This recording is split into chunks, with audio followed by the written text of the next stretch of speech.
व्यवहारातून साधना आणि साधनेतून व्यवहार कसा करायचा तर उत्तर तुम्ही जायचं.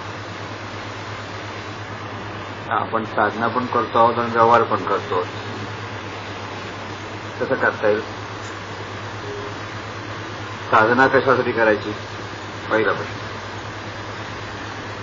साधना कशासाठी करायची? का करतो आपण साधना?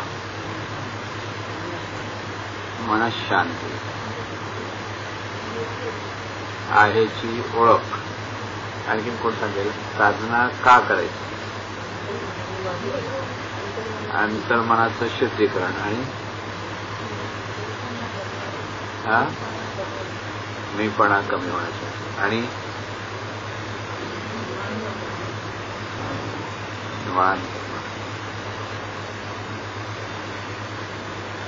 आता उत्तर अगदी बरोबर. म्हणजे मीपणा कमी होण्यासाठी साधना करायची.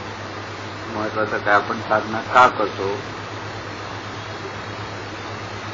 आपली ओळख झाली तर मीपणा कमी होईल आणि मीपणा कमी झाला तर आपण कोण आहे आहोत हे कळेल. दोन्ही. आणि व्यवहार का करायचा? व्यवहार का करतो आपण?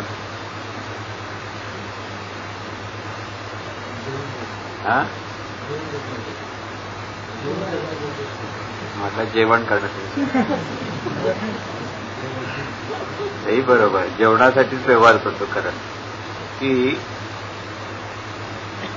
जीवन जे आपण जगतो त्यालाच आपण म्हणजे जीवन जगतो म्हणजे देहाच्या द्वारे सर्वांशी संबंधित होऊन जे काही करतो त्याला व्यवहार म्हणतात. कळलं ना? अरे तिथे जे काही करायचंय ते कशासाठी करायचंय? परत काय मिळवायचंय? सुख, आनंद. म्हणजे साधना पण का करायची? खरं आनंद मिळण्यासाठी. व्यवहार का करायचा? आनंद मिळणार. दोन्हीचं गोळ एकच. साधनेतून पण शांती सुख प्राप्त होते आणि व्यवहारातून शारीरिक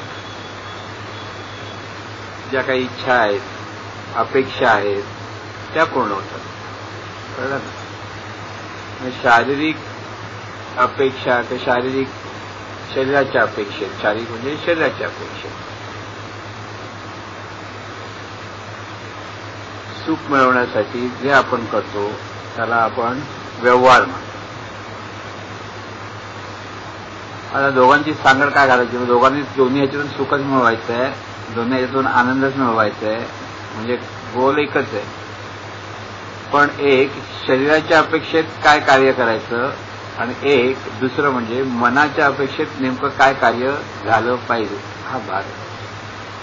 आता व्यवहार करताना शरीराच्या अपेक्षेत कार्य कोण करणार? मनच ना. आता लक्षात की शरीराच्या अपेक्षेत आपण जे कार्य करतो, सकाळी उठल्यापासून तुम्ही रात्री झोपेपर्यंत काय करता? काही ना काहीतरी करता. म्हणजे ह्याच्याशी बोललात, त्याच्याशी बोललात, कोणाशी चांगलं वागलात, कोणाशी वेडावाकडं वागलात. हे सगळं कशासाठी पाहिजे असतं? मला आनंद हवाय, मला सुख हवाय, ह्यासाठी आपण सगळा व्यवहार करत असतो. पण हा व्यवहार करत असताना आपल्याला सुखही मिळतं आणि दुःखही मिळतं. सुख मिळालं की आपण खुश होतो, दुःख मिळालं की आपण डळमळतो, वाईट वाटतं. होतं ना असं? म्हणजे शरीराच्या द्वारे जेव्हा हे मन कार्य करत असतं आणि ते कार्य करत असताना जरा सुख आणि दुःख दोन्ही प्राप्त होतं. किंवा जास्त वेळाला बऱ्याच वेळेला वाटतं की आपल्याला सुख कमी मिळतं आणि दुःखदायक गोष्ट जास्त करतं. असं काही नसतं. खरं भरपूर मिळत असतं सुख, पण छोटंसं दुःख मिळतं. म्हणजे आपण सगळं चांगलं काम करतो समजा आणि एखादी चूक केली, एखादं चुकलं एखाद्या गोष्टीत आणि मग बॉस काय म्हणतो? काय उपयोगाचा नाही माणूस. म्हणजे काय असते एकच चूक, बाकीचं सगळं बरोबर. पण ते एकच चूक आपल्याला जास्त जोरात जास्त प्रकाशाने दिसते आणि मग ते चुकलं असं वाटतं सगळं. कारण त्यात म्हणून जीवनामध्ये सगळ्या चांगल्या घटना घडत असतात दिवसभर, पण एखादी गोष्ट आपल्या मनाच्या विरुद्ध घडली तर आपण काय होतं, दुःखी होतो. म्हणजे व्यवहार करताना आपल्या ठिकाणी आपण जे जे अनेक गोष्टी करत असतो त्या अनेक गोष्टींमधून आपल्याला सुख आणि दुःख प्राप्त होत असतं. पण थोड्याशा दुःखाने आपण अधिक दुःखी होतो आणि खूपशा सुखाने आपण कमी सुखी होतो. म्हणून सुख जावं एवढे, दुःख पर्वत एवढे. कळलं ना? जर तसं नसतं तर माणूस जीवन जगू शकणार नाही. की समजा व्यवहार करताना दुःखच दुःख आहे आणि सुख फार थोडं आहे, तर तो जगू शकणार नाही. कारण सुखासाठी तो जगत आहे, दुःखासाठी तो जगत नाही. कळलं ना?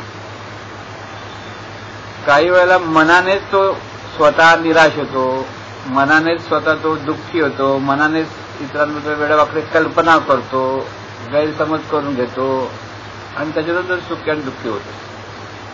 म्हणजे आपण सर्वसाधारणपणे जे जीवन जगत असतो त्यावेळेला आपल्याला सुख हवंय आणि सुख मिळत सुद्धा असतं, पण छोट्या छोट्या काही घटना अशा घडतात की त्याच्यातून आपल्याला दुःख मिळतं आणि त्या घटनेला आपण इतकं घट्ट धरून ठेवतो की बाकीच्या सुखाच्या गोष्टी सगळ्या विसरतो.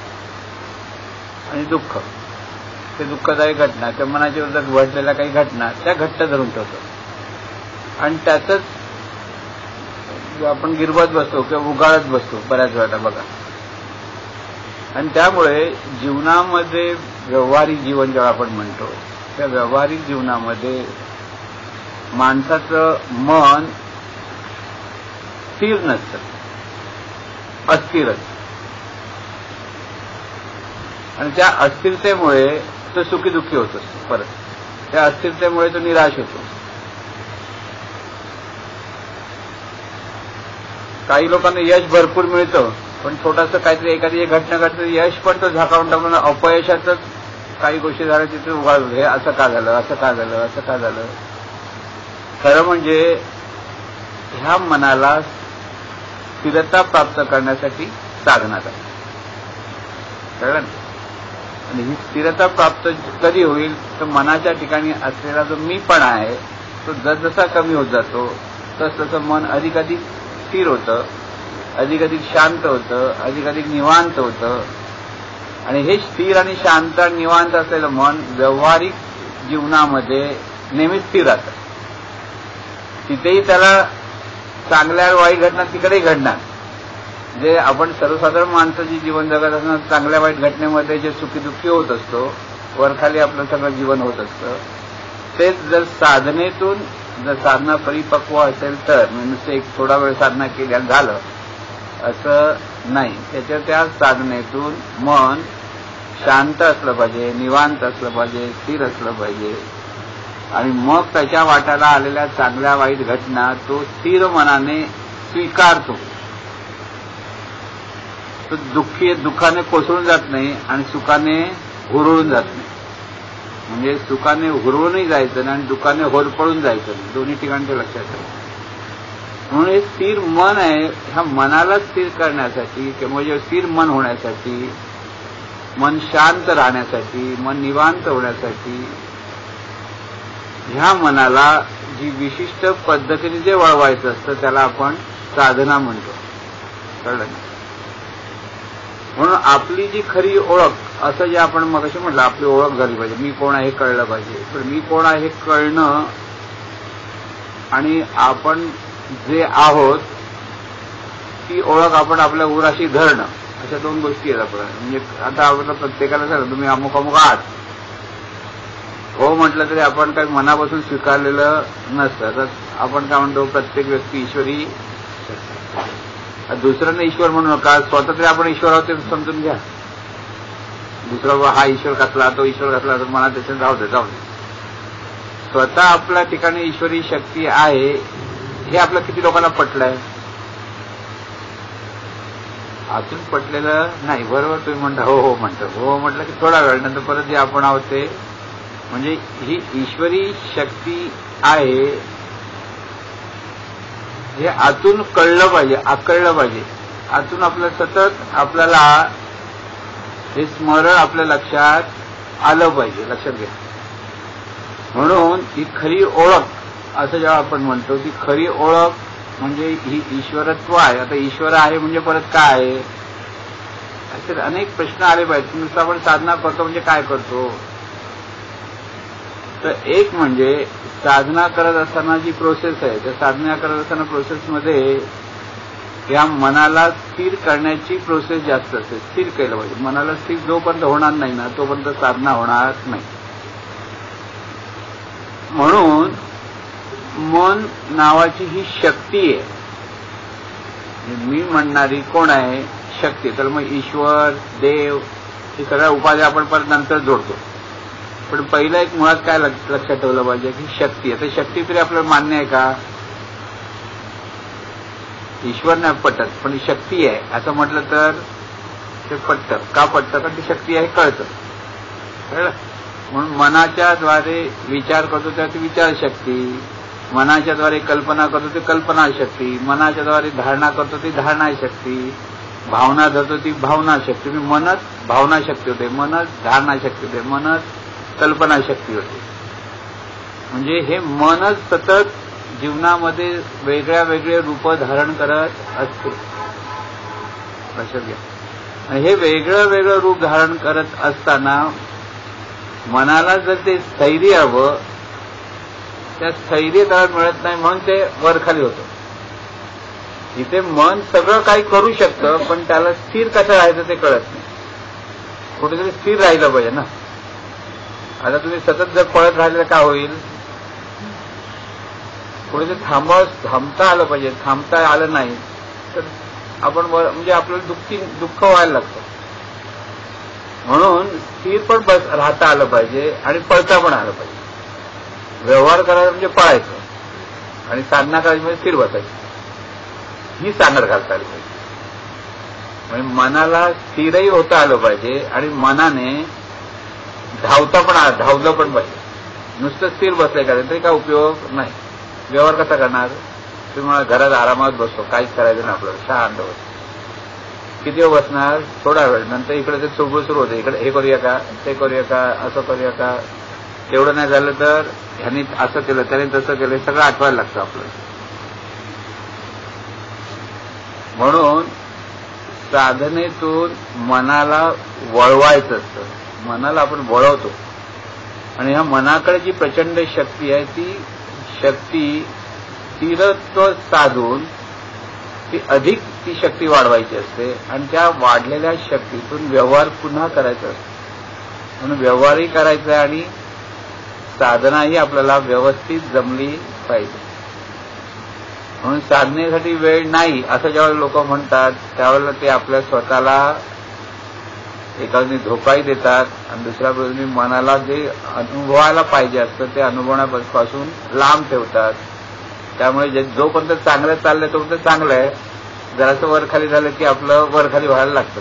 मग किती माणसं खूप पैसा असो, सगळ्या गोष्टी ऐशारामातल्या असो, तरी मन शांत नसतं ना.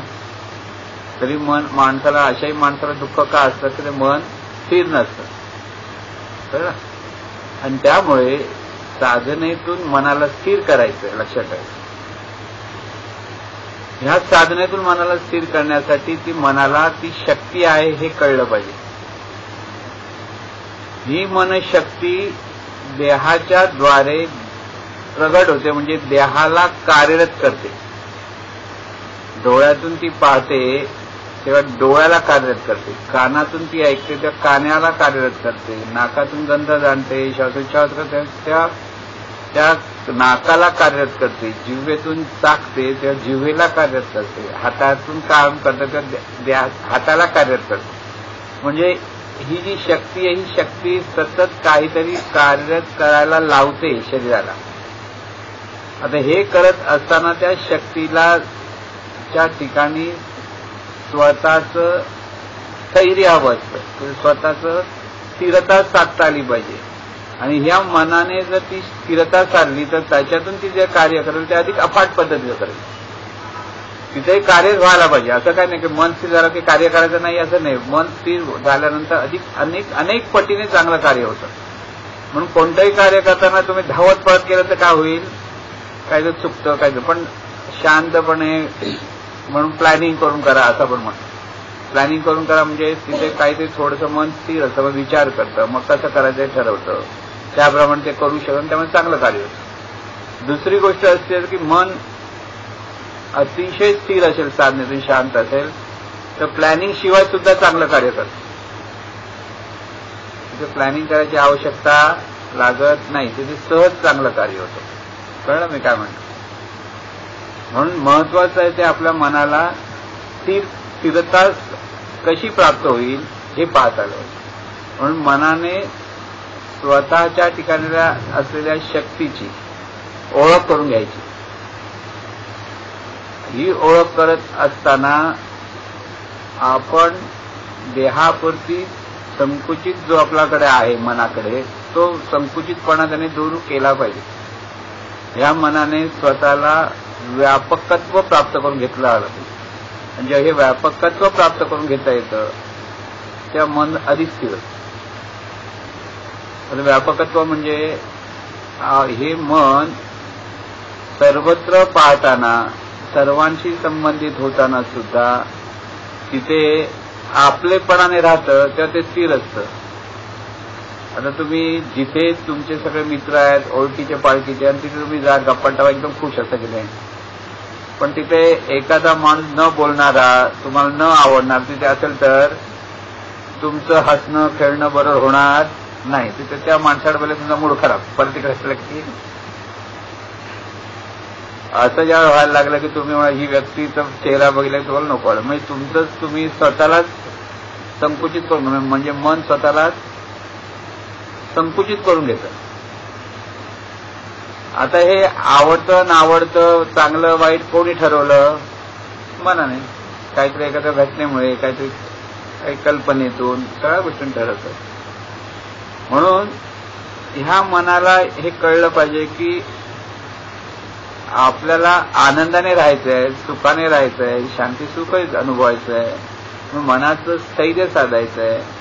म्हणून ती स्वतःच्या ठिकाणी असलेली शक्ती त्याने वाढवली पाहिजे. म्हणजे त्याने व्यापक झालं पाहिजे. जेव्हा व्यापक व्हायला लागेल तेव्हा ती मनाची शक्ती वाढत जाते. म्हणून साधनेतून एका बाजूने मीपणा जो कमी होतो, तिथे मनाची शक्ती वाढते. मनाच्या ठिकाणी आलेल्या इच्छा पूर्ण करण्याचं सामर्थ्य मनामध्येच आहे.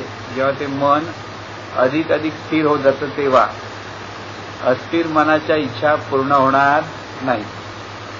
मग आपल्या इच्छा, आपल्या चांगल्या कल्पना, भावना ह्यांना चांगलं वळण द्यायचं असेल त्या मनाला ते कोण आहे, ते कुठून आलेलं आहे, ते नेमकं कसं आहे, हे ते मनानेच मनाला ओळखलं पाहिजे. म्हणजे सोप्या भाषेत सांगायचं तर आपणच आपली ओळख करून घ्यायची आहे. आपण आपली ओळख करून घ्यायची म्हणजे ह्या मनानेच आपली, मन म्हणजे आपण. पहिली गोष्ट लक्षात आहे, मन म्हणजे आपण म्हटल्यानंतर देहाच्या द्वारे हे मनाचं कार्य चालतं. म्हणून देहाची आवश्यकता आहे, देहाची आवश्यकता नाही असं नाही. पण तरी सुद्धा देहाला काही कालमर्यादा आहेत, पण मनाला कालमर्यादा नाही.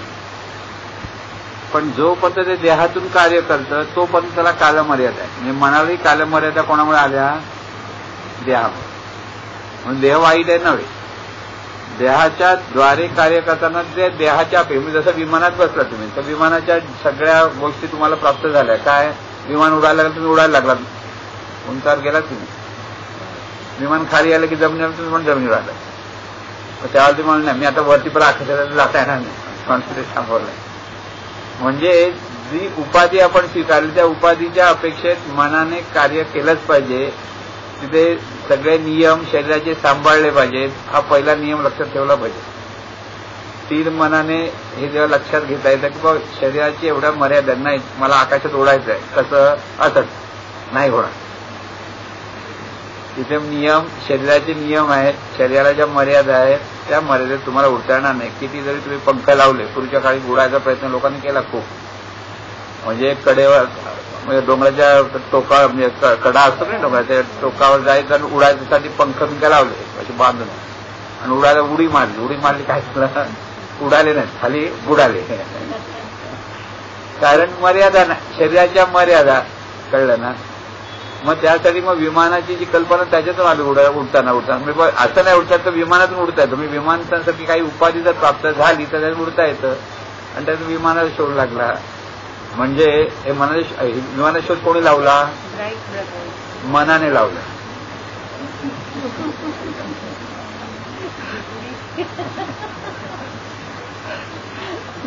म्हणजे ह्या मनाकडे किती प्रचंड शक्ती आहे ते मी सांगतोय तुम्हाला. तर कळलं ना की तुम्हाला जे हवं ते मिळवण्याचं सामर्थ्य मनामध्ये आहे, पण ह्या मनाला तसं वळवता आलं पाहिजे आणि त्यासाठी साधना आवश्यक आहे.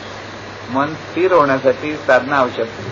म्हणजे मन स्थिर होण्यासाठी त्याने बाह्य गोष्टीवर ते जे अवलंबून आहे ते अवलंबून राहता कामा नाही. हे मनाला जेव्हा कळेल ना तर ते स्थिर होतं. आज आपण स्थिर कशावर होतो? बाहेरच्या गोष्टीवर स्थिर होतो. तुम्ही कोणाच्या घरी गेलात, तुमचं या स्वागत केलं, खुश, तुम्ही लक्ष नाही दिला कोण आला काय झालं, तुम्ही मनाच्या मला खटतो, अरे काय इथे उभी झालो, असं झालं ते लगेच. म्हणजे ह्या बाह्य गोष्टीवर आपण स्थिर किंवा अस्थिर होत असतो. कोणी कौतुक करा किंवा कोणी निंदा करा, तुमचं मन शांत स्थिर तर तुमची साधना परिपक्व. कळलं मी काय म्हणतो? की इथे आपण बाह्य गोष्टीवर म्हणजे परावलंबी म्हणतो. म्हणजे काय? बाह्य गोष्टीवर अवलंबून आहे आपण सगळ्या गोष्टी. मी सुखी कधी होणार? समोरच्याने माझं कौतुक केलं तर सुखी, समोरच्याने जर आपल्याला मनासारखं झालं तर मी सुखी, पण समोरचा माझ्या मनासारखं ऐकत नाही तर मी दुःखी. इथे स्वावलंबी व्हायचं. साधनेतून मन हे स्वावलंबी होतं. व्यवहार करताना बराच वेळा त्याला परावलंबी व्हावं लागतं, म्हणून इथे सांगड घालायचं.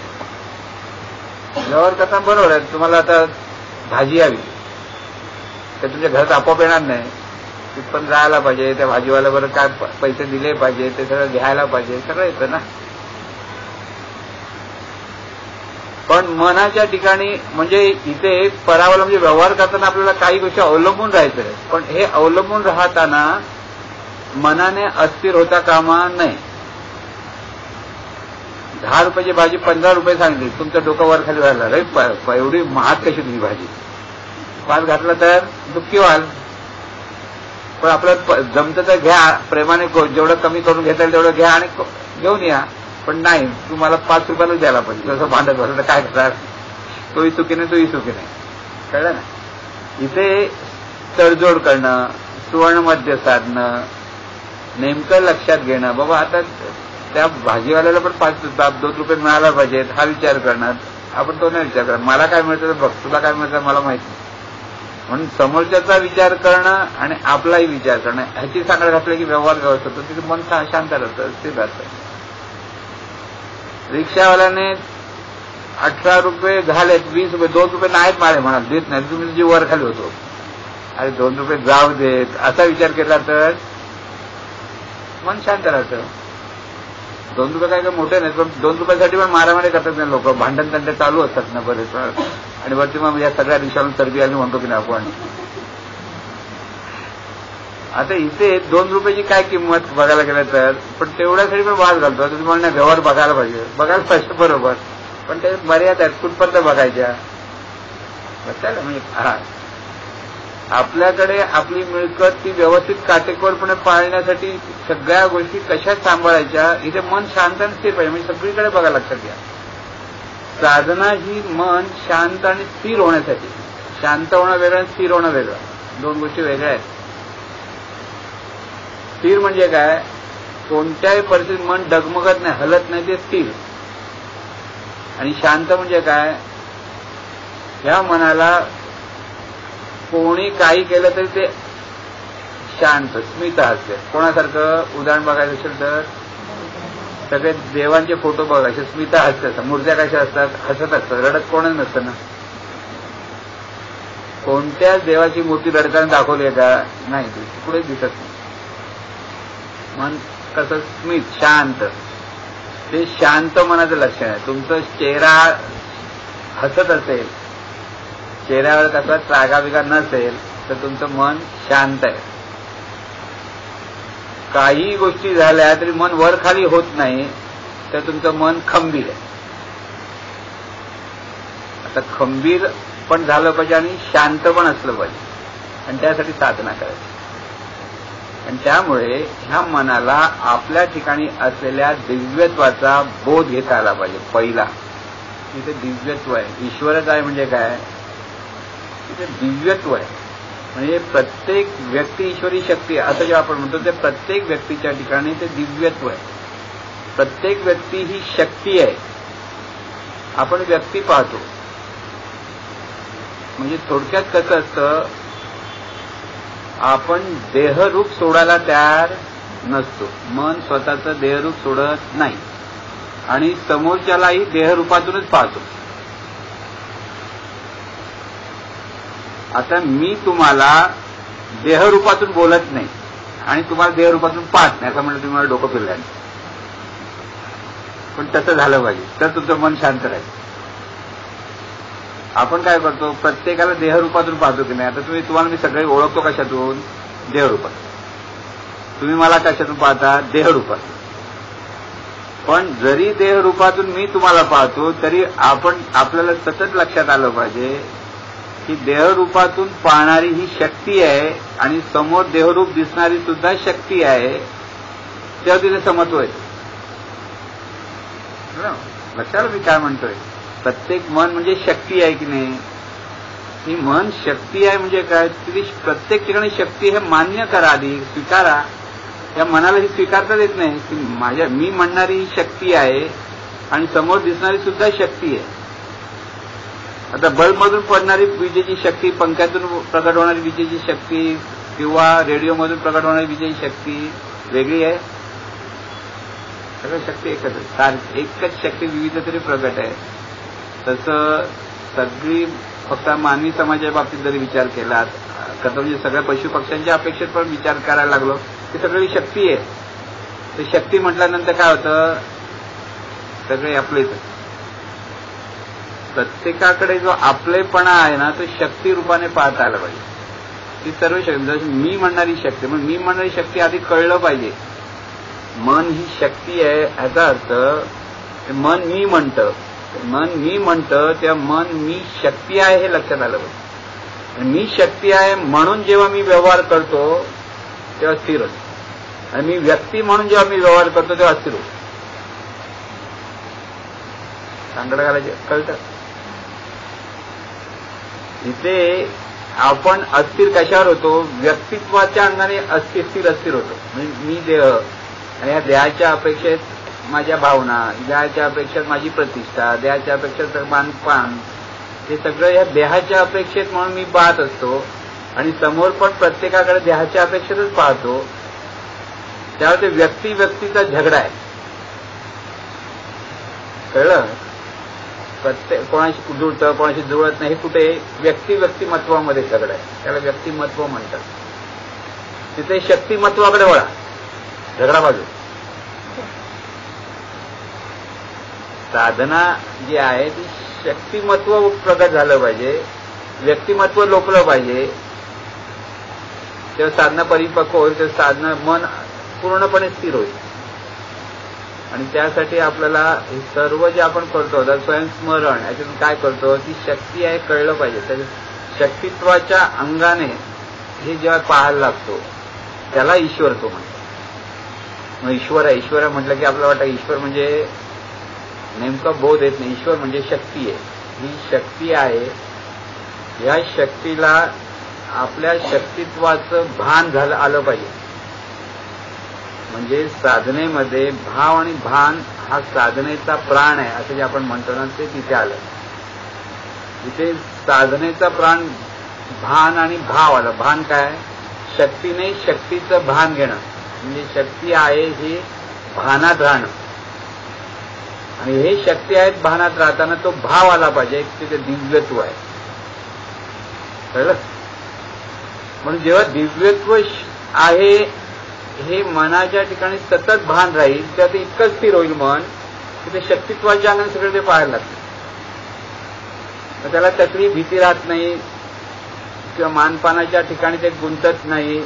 ते अत्यंत स्थिर आणि शांत व्हायला लागतं. पण तिथे शक्ती आहे मुरायला पाहिजे आणि शक्ती आहे म्हणून जितकं मुरत जाईल तितकं मन शांत होईल. आपण प्रत्येक क्षणोक्षणी व्यक्तित्वाच्या अंगाने मानपानामध्ये गुंतलेलो आहोत.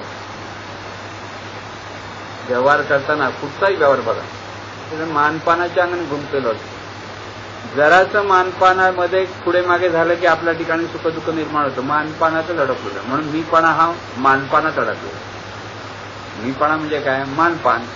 सगळ्या गोष्टीत मानपान असला पाहिजे. जराचं तुमच्याकडे कोणी बघितलं नाही तरी म्हणतो हा काय एवढा मोठा शहाणा झाला माणूस बघत नाही म्हणजे काय. पण तू काय बघत त्याचं काय म्हणजे मायरे बघितलं पाहिजे पण मी नाही. तो माझ्याशी बोलला नाही. अरे पण तू नाही बोलला त्याचं काय. तो नाही बोलला ओके तू बोल ना. मानपान. तो नाही बोलतो मी कशाला बोलू.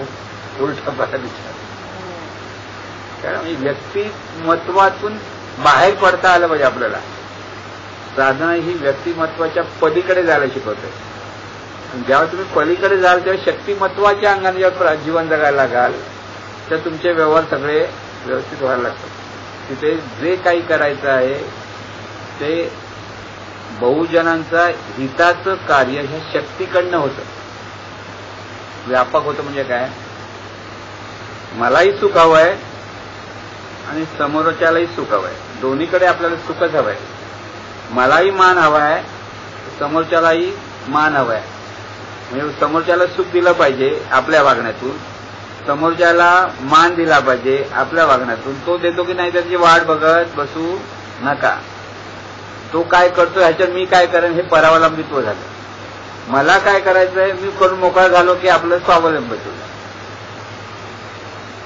म्हणजे छोट्या छोट्या गोष्टीमध्ये सुद्धा आपण जेव्हा गुंतो ना हा असा बोलला त्याने असं केलं त्याने तसं केलं हे कशाच्या आधारावर? व्यक्तिमत्वाच्या आधारावर. म्हणून व्यापकत्व साधण्यासाठी मनाने ती शक्ती आहे हे पहिलं निश्चय केला पाहिजे आणि निश्चय करून साधनेतून तो अनुभव घेतला पाहिजे ती शक्तीच आहे.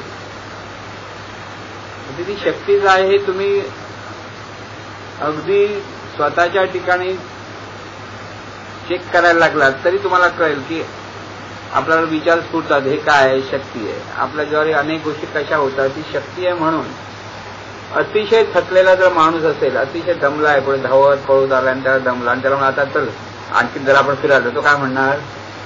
फिरणं नको मी बसतो करतो. होतं ना असं का? शक्तीचा प्रभाव ज्यावेळेला तिथे कमी कमी कमी होत जातो तेव्हा त्याला काही करावंसं वाटत नाही.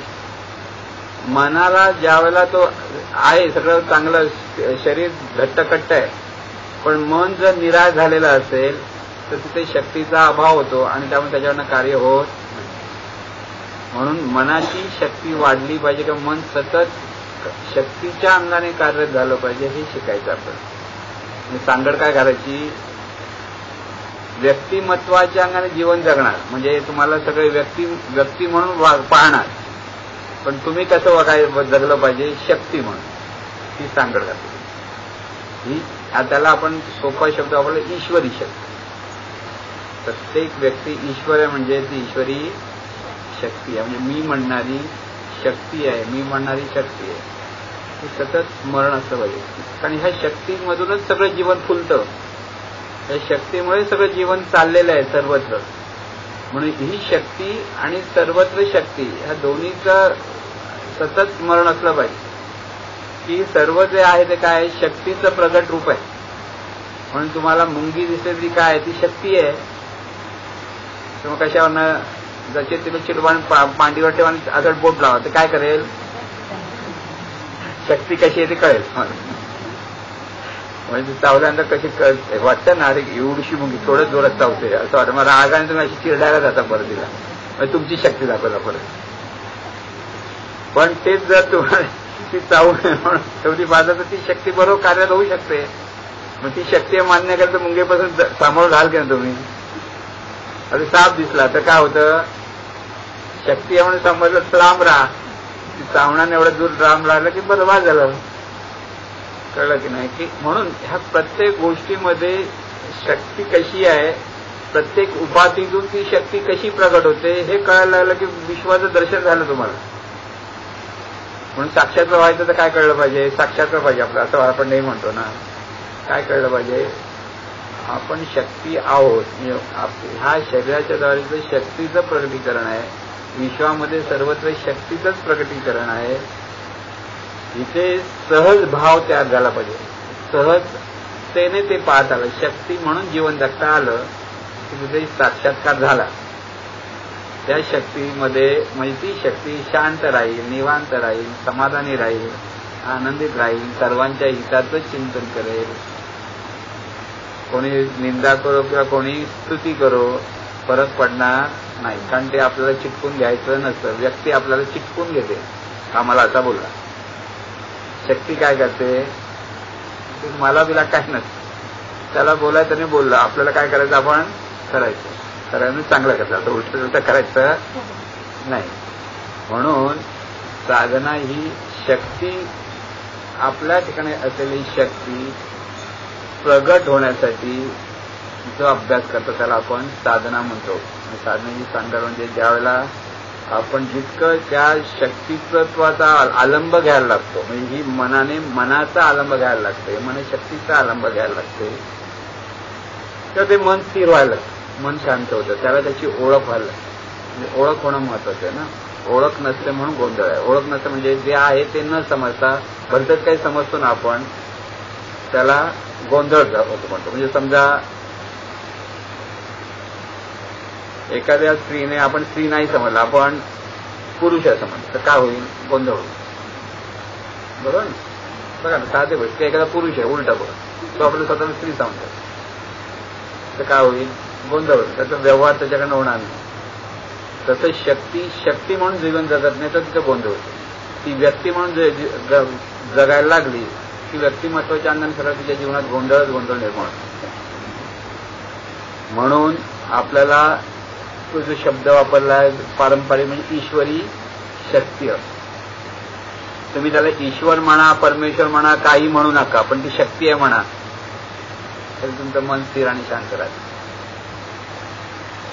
म्हणून सांगड जी घालायची असेल ती पहिलं आपलं मन शांत आणि स्थिर होण्यासाठी साधना करायची असते. म्हणजे शांत आणि स्थिर कधी होईल, सोप्या भाषेत म्हणायचं असेल तर आपला जो मीपणा आहे, मीपणा आता कशात आहे हा मोठा अभ्यास. आता हा अभ्यास मी तुम्हाला सगळ्यांना देतो. आपल्या स्वतःच्या ठिकाणचा मीपणा ओळखायचा. कसा ओळखायचा ते पुढच्या शनिवारी आपण असणार चालू ना, शनिवारी आहे ना, पुढच्या शनिवारी अभ्यास काय आहे ना, आहे.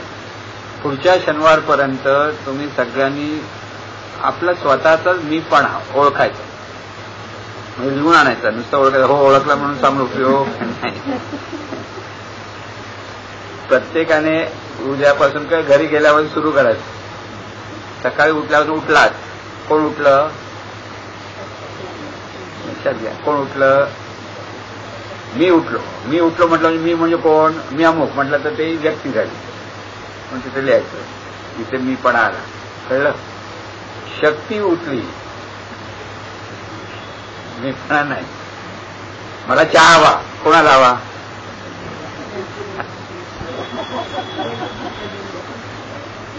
त्याशिवाय मला जमणार नाही, कोणाला.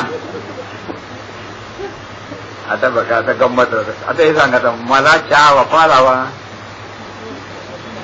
विचार करा, बरोबर विचार करून सांग. मनाला हवं असं वाटतं.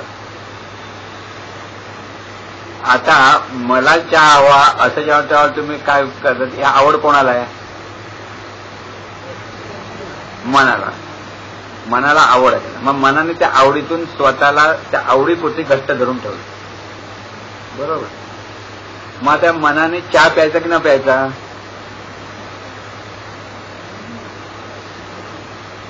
चहा प्यायला जर ओके, चहा प्यायचं चहा प्यायला काय मोठं नाही, दारू प्यायला पाहिजे तर भूक लक्षात आलं नाही, मला दारू प्यायचं नाही चालत, म्हणा अरे बाबा नको पिऊस, इथे तुझा घात आहे ना.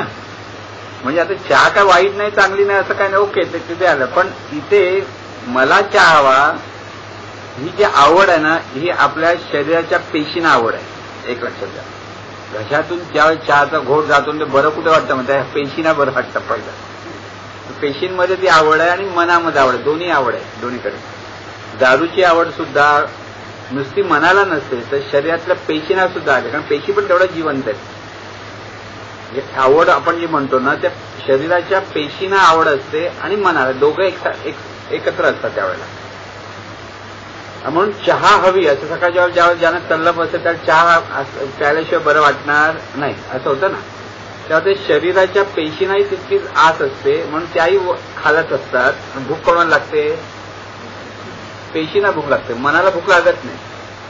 आता बघा गंमत, जर मनाला हे कळतं भूक लागली तर ते त्यांनी काय केलं पाहिजे, शरीराला भूक लाग काय नाही करायचं असं होईल का? नाही, शरीर सांभाळलंच पाहिजे तुम्हाला. मग भूक लागली तर खायला पाहिजे, चहा प्यायचं वाटलं प्यायला पाहिजे, बरोबर आहे. पण ते शक्ती आणि देह ह्याच्यातला तो फरक कळला पाहिजे. आपल्याला चहा प्यायची आहे हे जेव्हा तुम्ही, मी पण आता आला की नाही आला, तुम्हाला एक लक्षात नाही, चहा पिणं हे शरीराला आवश्यक आहे, या शक्तीला कळतं, शक्तीने चहा प्यायला हरकत नाही, तर तुम्हाला तो मीपणा नाही. पण मला चहा प्यायला आवडणार, मला अशीच चहा हवी परत. म्हणजे काही लोकांना दुधाची चहा हवी असते आणि काही लोकांना पाण्याची चहा हवी असते, काही लोकांना दुधाशिवाय चहा हवी असते. ही प्रत्येकाची आवड आहे आणि ती ठरवली आवड कोणी, या मनाने व्यक्तिमत्व धारण करून ठरवलेली आवड असते. अच्छा, मी काय म्हणतो, म्हणजे ह्या छोट्या एवढ्या गोष्टी तुम्हाला मीपणा ओळखायचा का तर मी तुम्हाला सांगतो. मग तिथे लक्षात येतं की आपल्या ठिकाणी बाबा मला चहा हवा असं जेव्हा मला वाटतं तेव्हा ते मीपणा. पण चहा कोणाला हवा आहे, शक्तीला कळलं पाहिजे की द्यायला आवश्यक वाटतं चहा प्यावा, पिऊ देत, कारण थंडी वाजते, पाऊस चांगला आहे तर भजी खावीशी वाटली, हरकत नाही, चहा हरकत नाही.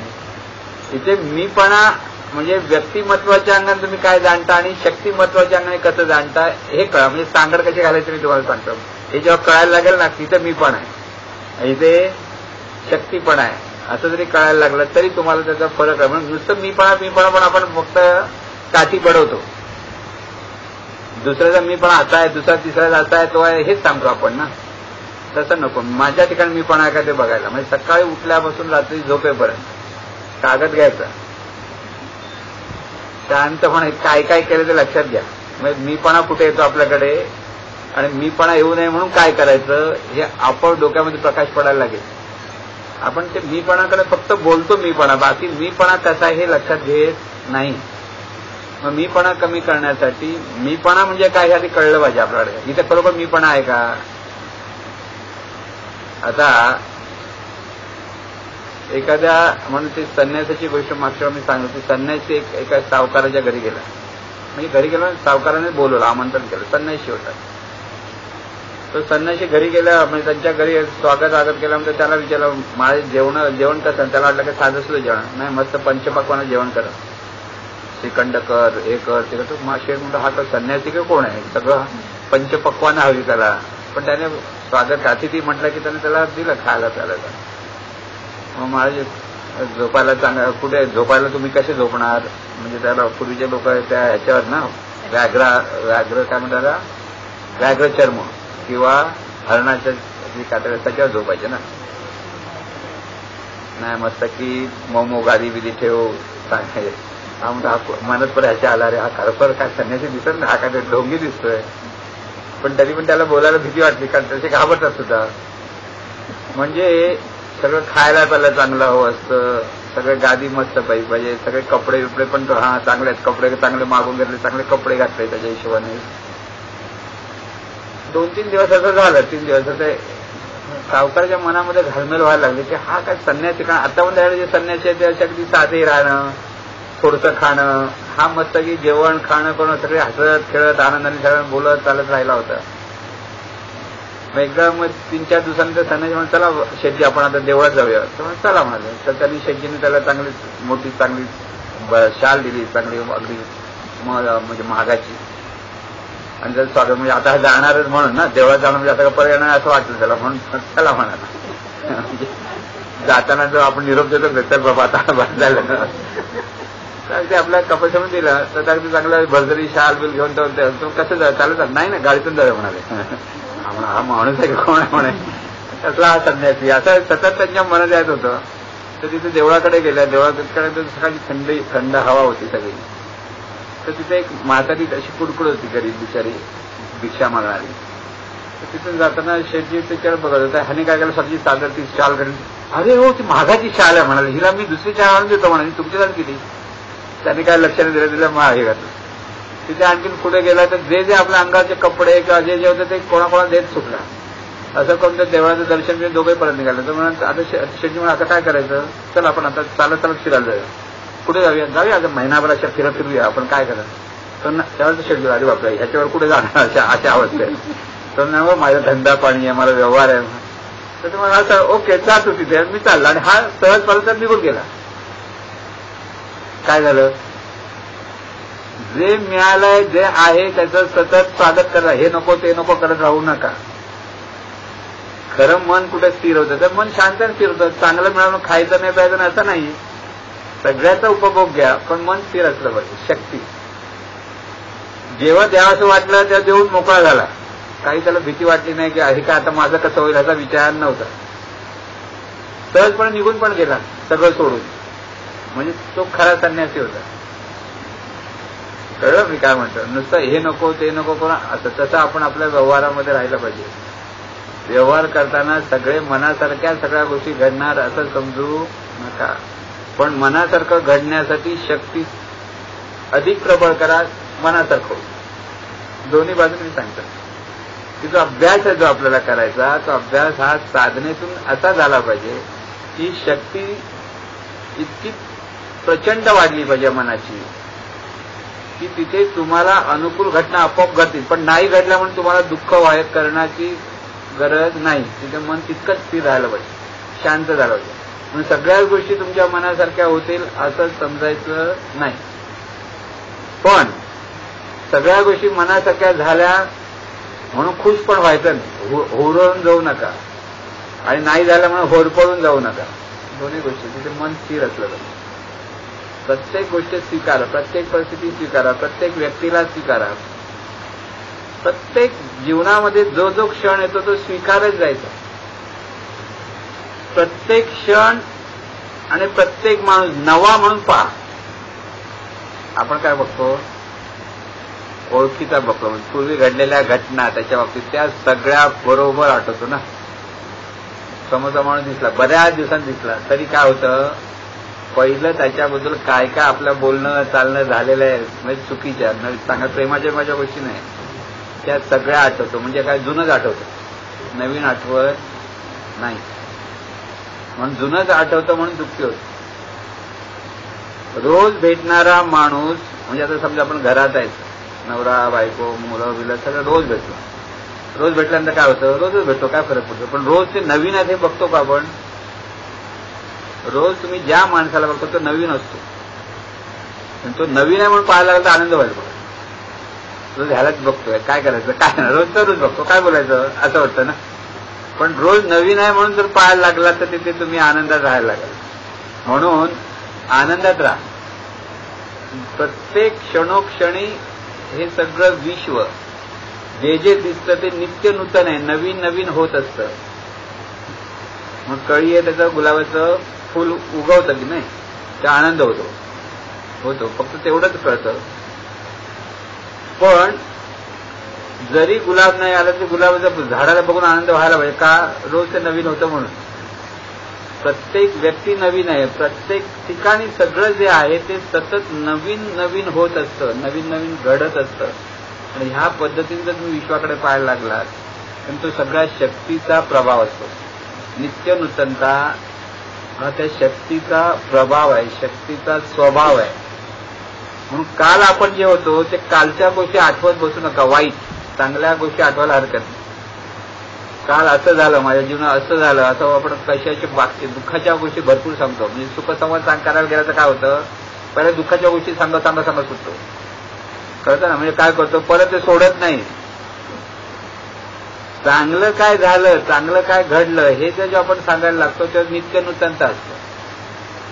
वाईट काय घडलं ह्याचा जेव्हा विचार करतो तेव्हा ते दुःखदायकच, म्हणून ते मनाची शक्ती कमी कमी कमी होत जाते.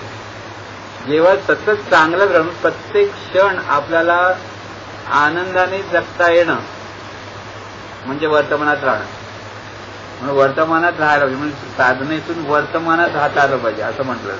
तर वर्तमानात राहायचं म्हणून परत प्रश्न पडतो, काय वर्तमान राहणार, कसा राहणार. हा आत्ता वर्तमान आहे, हा गेला परत दुसरा आला. म्हणजे महत्वाचं आपण पाण्यामध्ये नदी वाहते, पाय बुडवला, आपण काय म्हणतो, नदीत बुडवलेला आहे पाय. नदीत बुडवला म्हणजे काय, प्रत्येक क्षणाला आलेलं पाणी नवीन आहे म्हणून ते वाहतं म्हणून बरं वाटतं ना. वाहायला लागलं की पायाला बरं वाटतं. पण पायाला बरं वाटतं म्हणजे काय, प्रत्येक क्षणाला पाणी नवीन असतं, तेच पाणी नसतं. तसं प्रत्येक क्षणाला तुम्हाला समोर दिसणारं प्रत्येक वस्तू मात्र नवीन होत असतं, हे लक्षात ठेवा. आणि हे जेव्हा तो आपण बघायला लागतो तेव्हा नित्य नूतनतेने पाहायला लागतो. आणि नित्य नूतनतेने पाहताना मागच्या ज्या चांगल्या आठवणी आहेत त्या आठवायला हरकत नाही. पण वाईट घटना जर घडल्या असेल तर लक्षात आलं की त्यातून सावध होता आलं पाहिजे, एवढंच बघायचं. त्यातून ते उगाळत बसायचं नाही. लक्षात. म्हणून इथे ह्या सर्व साधायला साधनेची आवश्यकता आहे, म्हणजे मन स्थिर आणि शांत करण्याची आवश्यकता आहे. म्हणून आपल्याला ह्या साधनेतून निवांत होतो. ही निवांतपणा अखंड आपल्या मनात ज्यावेळेला राहायला लागतो ना, त्या ह्या सगळ्या गोष्टी आपल्याला सहज व्हायला लागतात. निवांत होता आलं म्हणून पहिलं निवांत होणं. आपल्याला साधना जमत नाही, मग त्याच्यासाठी काय, आता एवढी लोक, एवढ्या लोकांना कोणाला माहिती आहे साधना वगैरे करायला पाहिजे, करत नाही. मग काय त्यांचा काय मोठा प्रॉब्लेम, त्यांना काय, त्यांचं कसं व्हायचं भलं, कसं होणार हो. म्हणून परमेश्वरने सोय केली, नाही जमलं तरी गाढ झोपी घालत त्याला केलं. गाढ झोपेमध्ये निवांत होता म्हणून तुम्ही सकाळी फ्रेश होऊन उठता की नाही. म्हणजे परमेश्वरने एक सोय करून ठेवली, नाही जमलं ह्याला तर कमीत कमी बिचारा गाढ झोपेल आणि बरा होईल, कळलं. पण आपल्याला नुसतं ते परमेश्वरने सोय केली म्हणून तिथे गप्पी बसू नका. तिथे आपल्याला जागेपणी सुद्धा निवांतपणा साधता आला पाहिजे, सतत आनंदात कसं राहता आलं पाहिजे ते पाहता आलं पाहिजे. त्याच्यातून मनाची शक्ती वाढवत जायची आणि ज्या ज्या चांगल्या घटना आपल्याला व्हायला हव्यात त्या घटना तुमच्या शक्तीच्या द्वारे होणारच. या भावातून तुम्ही राहायला लागलं की तुम्हाला हवं ते प्राप्त करण्याचं सामर्थ्य सुद्धा तुमच्या मनामध्ये आहे. सगळं काही आपोआप होणार असं होत नाही, होणार हे नियमाने होतं. जे जे घडतं ते नियमाने घडतं. म्हणून मनाची शक्ती अशी वाढली पाहिजे की ते नियम तुम्हाला तुमच्यासाठी कार्यरत झाले पाहिजे. मी काय म्हणतो लक्षात आलं. आपल्याला जे प्राप्त करून घ्यायचं असेल ते प्राप्त करून घ्यायचं सामर्थ्य सुद्धा मनामध्येच आहे, पण ते चांगल्या गोष्टी परत म्हणायच्या. ते एक लक्षात ठेवा. अनिष्ट गोष्टी प्राप्त करण्याचा विचार कराल तर तेही प्राप्त करून देईल मन, पण त्याच्यातून परत अनेक नियम कार्यरत होत असतात आणि त्याच्यातून चांगलं वाईट परत परिस्थिती आपल्याला वाटायला येते. म्हणून जे जे चांगलं आहे की जे जे शुभ आहे ते प्राप्त करण्याचं सामर्थ्य मनामध्ये आहे, त्यासाठी ती शक्ती वाढवली पाहिजे. ती शक्ती वाढवली ते जे आहे ते नियम तसे वळतात, त्या नियमाप्रमाणे तुम्हाला चांगल्या गोष्टी परत प्राप्त होतात. म्हणून नियमाने हे सगळं जग चाललंय, लक्षात ठेवा. जसं ते प्रत्येक क्षणोक्षणी जग नवीन आहे, पण ते सगळं तिथे नियमाने होतं. नियमाच्या बाहेर कोणतीही गोष्ट जगामध्ये होत नाही. मोठा जोरात पाऊस आला, कोणता तर नियम कार्यरत झाला म्हणून पाऊस आला, आणि पाऊस आला नाही 2 दिवस. नियम कार्यरत झाला म्हणून पाऊस आला नाही, हे लक्षात ठेवा. तुम्ही म्हणाल माझ्यासाठी पाऊस आला, बरं वाटतं पहिला पाऊस, हा बघा काय परमेश्वर माझ्यासाठी आला, मी म्हणे. आणि तुम्हाला बाहेर जायचा पाऊस नको होता, आणि बस बघा माझ्यासाठी पाऊस थांबला, तुमच्यासाठी थांबला नाही, तर तुमच्यासाठी तो आलेला नाही. तो नियमाने आला, नियमाने जाणार. ते नियम लक्षात ठेवलं की आनंदात राहत. माझ्यासाठी की व्यक्तिमत्वामध्ये अडकलाय, कळलं मग. म्हणून मी पणाचा विसरू नका. पुढच्या शनिवारी त्याकडे आपल्याबरोबर एक पेपर घेऊन या की आठवडाभरात किंवा दिवसभरात कुठे कुठे कुठे कुठे मी पण आहे. तुम्ही जेव्हा सांगाल तेव्हा आपल्याला सगळं त्याचं ऑपरेशन करून टाकू मी पणाचं आपण. कारण तो मीपणा नुसता शब्द धरलाय, बाकी काही आपण धरलेलं नाही, बघत नाही आपण मीपणा कुठे आहे. इथे जेव्हा त्याचं ऑपरेशन कराल तुम्ही तेव्हा तुम्हाला लक्षात येईल की हा मीपणा आणि हा शक्तीपणा, हे बायफर्केशन आपल्याला करता आलं. तिथे तुम्ही सावध आणि तिथे तुमचं लगेच प्रगती होईल. कारण ही पण साधन, आपला मीपणा कुठे हे आपल्यालाच कळलं पाहिजे. कळलं ना? आणि म्हणून ही सांगड कशी घालायची ही आपोआप मला कळेल नेमकं काय करायचं. म्हणून मीपणा कमी होणं आणि मनाची शक्ती आहे, म्हणून मी म्हणणारी ही शक्ती आहे. त्याला आपण ईश्वरी शक्ती हे नाव दिलं, पण ती शक्ती आहे म्हणून. आणि सर्वत्र शक्तीच आहे. प्रत्येक व्यक्ती ईश्वरी शक्ती, म्हणजे प्रत्येक व्यक्ती शक्ती आहे, व्यक्ती नव्हे. व्यक्ती ही दिसायला आणि असायला शक्ती. ही सांगड आपल्याला बरोबर घालता आली पाहिजे, तेव्हा तुम्हाला हे सगळं समजेल. म्हणून साधना ही केलीच पाहिजे आणि व्यवहार पण आपल्याला करावा लागणारच. दोन्ही गोष्टी करायला, व्यवहाराशिवाय जगता येणार नाही आणि साधनेशिवाय आनंदाने जगता येणार, दोन्ही गोष्टी. मग ती प्रत्येकाने ती करावी. आता ते आहे प्रत्येकाने पुन्हा पुन्हा ऐकावं, म्हणजे शक्ती आहे, शक्ती आहे म्हणजे काय ते कळेल. म्हणजे ती शक्तीचं सामर्थ्य किती आहे हे लक्षात येईल. आणि मग पुढे परत पुढच्या वेळेला तुम्ही याच्यातून जे प्रश्न येतील, आज जर तुम्ही ऐकलेलं असेल बरोबर, तर गेल्या गेल्या जर आत्मनामध्ये प्रश्न ते लिहून काढा. आठवडाभर ज्यावेळेला त्या शक्तीचा अभ्यास करायला लागाल, मीपणा कुठे हा अभ्यास करतो, म्हणून पुढच्या वेळेला सगळ्यांनी आपल्याबरोबर जे जे काही तुमच्याकडे तुम्हाला सुचलंय, जे जे काही तुम्हाला कळलंय, जे जे काही कळलं नाही ते सगळं लिहून आणा. म्हणजे आपल्याला तो अभ्यास बरोबर समजेल. प्रत्येकाकडे मीपणा कुठे आहे हे प्रत्येकाला कळलं पाहिजे. कळलं? आणि मग तो शक्तीपणा कसा प्रकट करायचा हे कळेल. त्याला आपण सांगूया. गुरुनाथ महाराज